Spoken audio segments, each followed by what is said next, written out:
Всем здравствуйте! Сейчас я вам покажу, как надо отрезать место под розетники.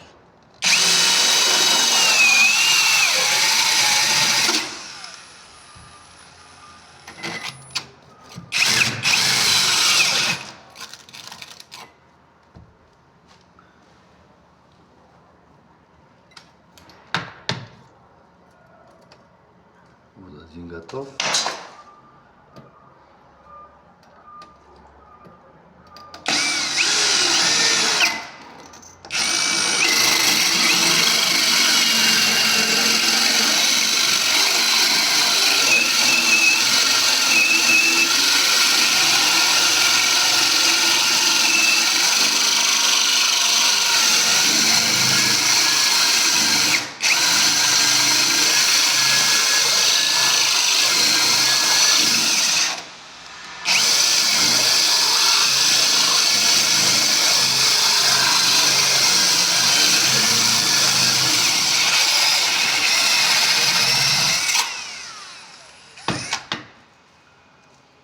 Вот второй готов.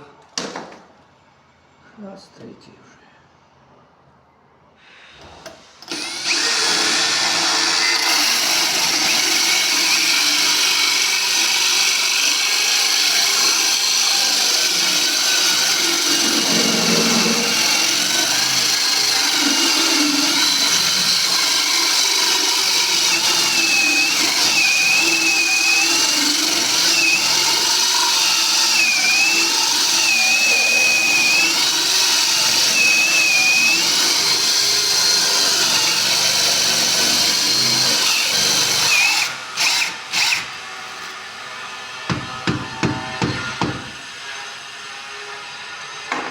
Вот третий. Вот, дорогие друзья, вот это наша розетка. Вот так. Не забудьте лайк поставить, комментарий. Всем салам алейкум.